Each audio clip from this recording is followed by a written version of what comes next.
안녕하세요. 행복을 전해주는 굿뉴스입니다. 4월 30일 어떠한 뉴스 소식이 있는지 같이 알아볼까요? 첫 번째 소식입니다. 가장 단단하면서 값비싼 보물의 대명사인 다이아몬드를 한국에서 세계 최초 대기업에서 다이아몬드를 제조하였다고 합니다. 지금까지 일반적으로 인조 다이아몬드를 만들기 위해서는 대기압의 5만에서 6만 배에 달하는 초고압과 섭씨 1300도에서 1600도의 초고온의 조건이 필요했는데 해당 패러다임을 깬 것으로 반도체나 양자 컴퓨터 등 다양한 산업과 접목될 수 있는 원천 기술이 개발되었다라는 평가가 되고 있다고 합니다. 기초과학연구원 IBS 연구단은 갈륨, 철, 니켈, 실리콘으로 구성된 액체 금속 합금을 이용하여 세계 최초로 대기압에서 다이아몬드를 합성하는 데 성공하였으며 국제학술지 네이처 온라인에 게재되었습니다. 연구팀은 먼저 온도와 압력을 빠르게 조절하여 액체 금속 합금을 만드는 장치인 RSRS를 자체 제작하였으며 이 장치를 통해 다이아몬드를 합성할 수 있는 최적의 온도와 압력 등의 비율을 찾아내었습니다.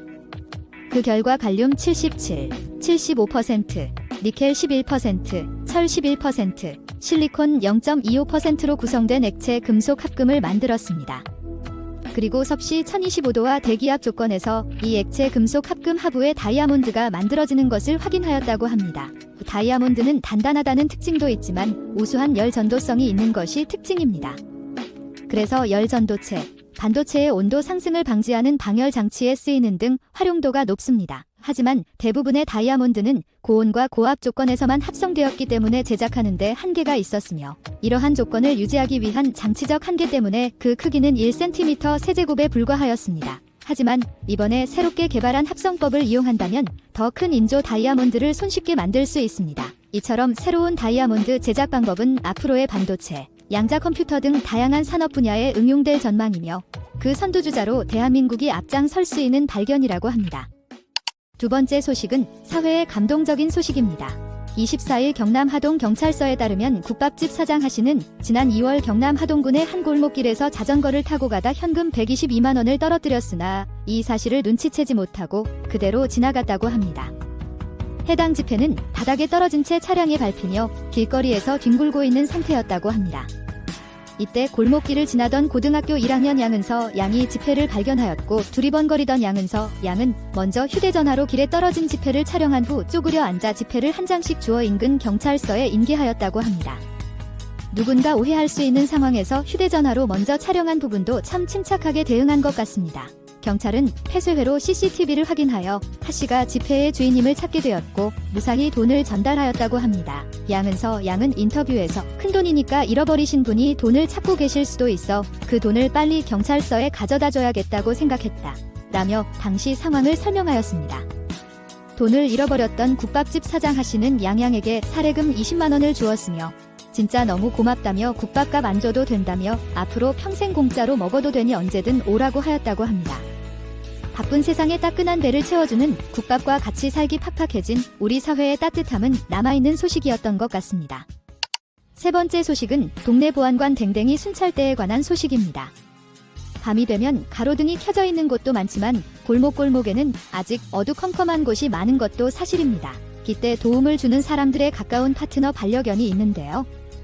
그것이 바로 반려견 순찰대입니다. 반려견 순찰대는 산책을 하면서 동네를 지키는 것으로 서울에만 무려 1424개 팀이 활동을 시작한다고 합니다. 반려견 순찰대는 지역사회 범죄와 위험 예방을 위해 주민이 반려견과 산책하면서 주취자, 시설 파손 등을 신고하는 신개념 치안 사업입니다. 2년 전에 출범한 반려견 순찰대는 64개 팀을 시작으로 활동하였으며 지난해에는 1011개 팀이 48,431건이 순찰을 펼쳐 2,600여 건이 범죄와 생활위험 요소를 신고하는 등 활발한 활동을 하였다고 합니다.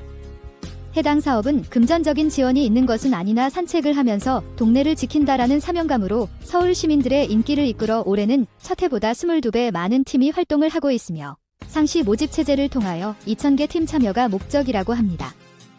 서울시 시장은 국내 반려동물 인구가 1,500만 명에 달한 상황에서 반려견 순찰대는 범죄와 위험을 예방할 수 있는 새로운 동행 정책이라며 반려견 순찰대의 선한 행동을 응원하며 안전하고 안심할 수 있는 서울을 만들도록 노력하겠다고 말하였습니다. 반려견이 보호자의 행복뿐 아니라 주변에 선한 영향력을 끼친다는 소식은 반려인으로서도 행복한 소식인 것 같습니다.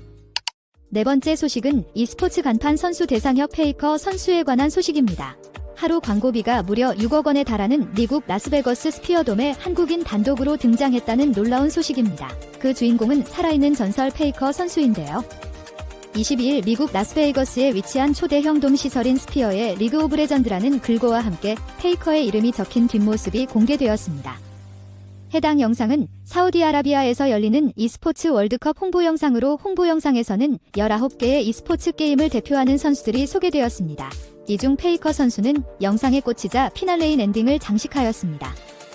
미국 라스베이거스 한복판에 우리나라 선수인 페이커가 등장한 것만으로도 가슴이 웅장해지는 장면이 아니었나 싶은데요. 이를 본 누리꾼들은 국뽕 미쳤다.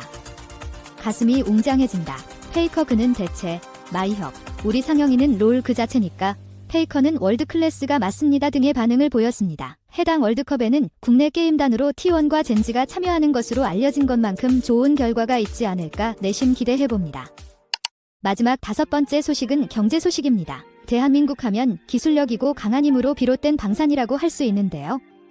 그중 한화시스템이 올해 1분기 영업이익이 393억 원으로 지난해 같은 기간보다 218% 증가한 것으로 잠정 집계되었다고 26일 공시하였습니다. 방산 부문은 폴란드 K2 사격 통제 시스템, 아랍에미리트 천궁이 다기능 레이더, 전술정 보통 신체계 4차 양산 등 굵직한 수출 및 양산 사업이 실적을 이끌었으며 ICT 부분은 한화에어로스페이스 시스템 통합 및 차세대 ERP 구축, 신한이 Z손해보험 차세대 시스템 등이 실적 개선에 힘을 보태었다고 합니다.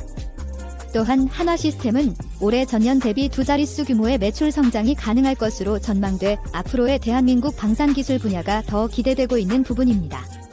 한화시스템 관계자 역시 방산 부문은 사우디아라비아 천궁 EMFR 수출과 한국형 전투기 핵심 장비인 ASA 레이더 초도 양산 등이, ICT 부분은 금융솔루션 기반의 대외 사업 확장으로 더 나은 실적을 이끌 것이라고 말하였다고 합니다.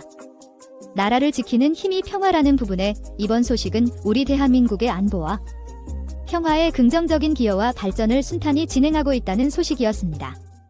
오늘의 굿뉴스는 여기서 끝이 났습니다. 주관적인 내용이 있을 수 있지만 자극적인 뉴스 속에서 긍정적인 소식으로 소통하도록 하겠습니다. 행복한 소식을 원하신다면 구독 버튼 눌러주시고 다음 영상에서 만나요.